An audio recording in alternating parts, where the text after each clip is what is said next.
All right, now let's look at Africa's finance sector now and the application of data science in that financial services. And we're having this conversation with Silvanus Egbusiuba, who joins us virtually. He's the Chief Development Officer at CIPDI. Hi, Silvanus. Welcome to the program. Hello. Thank you for having me. Great. So when we talk about application of data sciences in our financial services, what's the picture? What's that about? All right, so it's a case of trying as much as possible to get data that we have available in the past as a historic data and put that into decision making by analyzing what we have and use that to make decisions on how best to favor the business and also how best to favor the customers. But the issue of data, it does seem on the continent we are still lagging because if you want to do a research, you want to carry out reports, you would have to scratch very hard surface for data. So who's populating our data banks to even start with? All right, so first, as we can understand that, yes, Nigeria and a whole lot of other countries do have a data gap, right? But we're now looking at the data that we're creating on our own selves.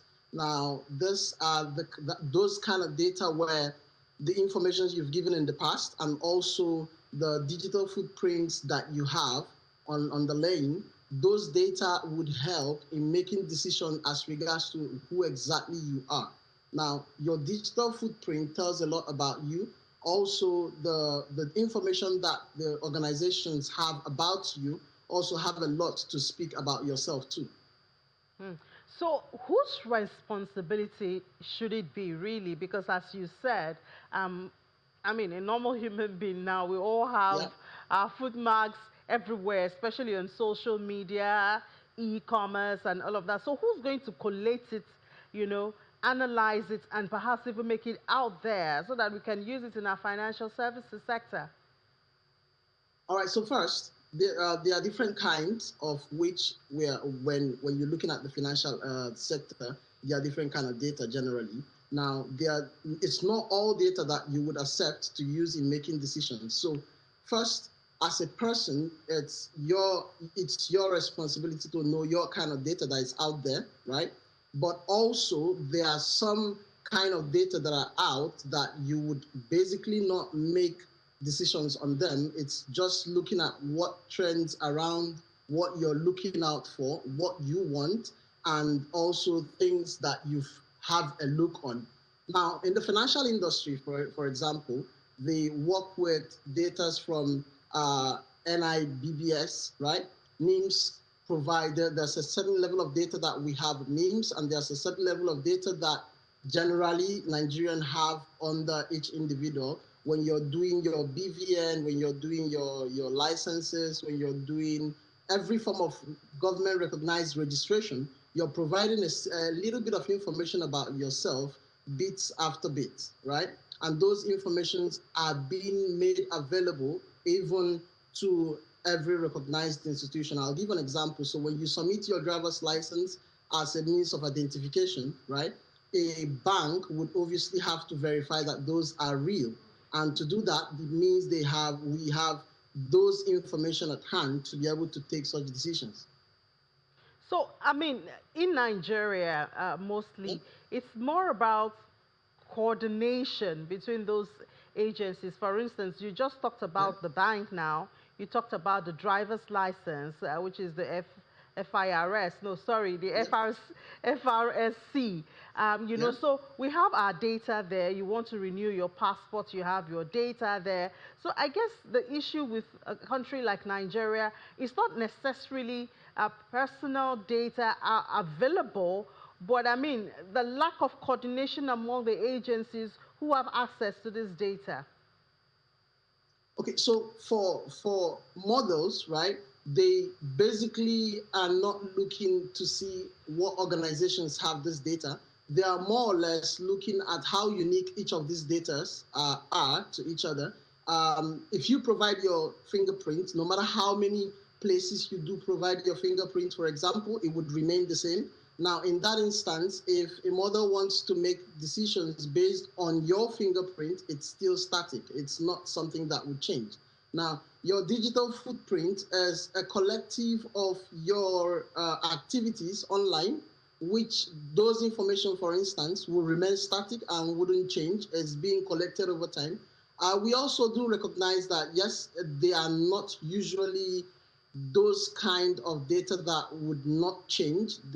When you're judging by digital footprint, for example, personalities would change, and that would also affect the data you have about a person digitally, because when they transit from a certain, let me use Nigeria for example, when they transit from being a student to not being a student, what they are looking at for online would definitely change, and that would mean that you're going to keep a historical data of that person to be able to make a good judgment about that individual.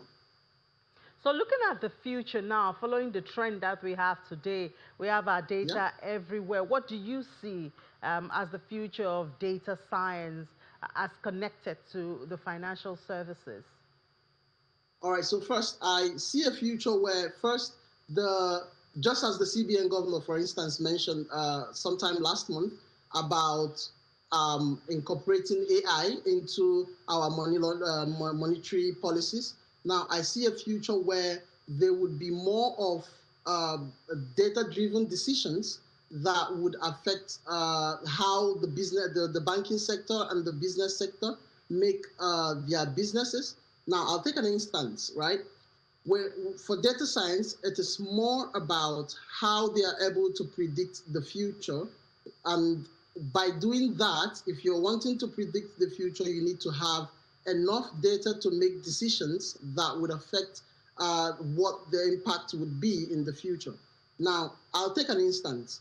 If we as a country are understanding that we have different data all scattered everywhere, we need to start looking into unifying them, right? To have a single data for an individual, a single unified number for an individual, instead of having all different data, so that when we're making decisions, it would govern a particular individual. Now, this would help in security, this would help in instances of financial services being provided to individuals, loan decisions. This would help when you're registering a company. This would help when the government also wants to get through to individuals.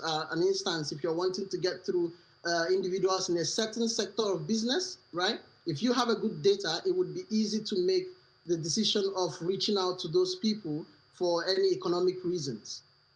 All right, Sylvanus, thank you so much for that. Sylvanus Igusiuba is the Chief Development Officer at CIPDI. Thank you for your time and your views.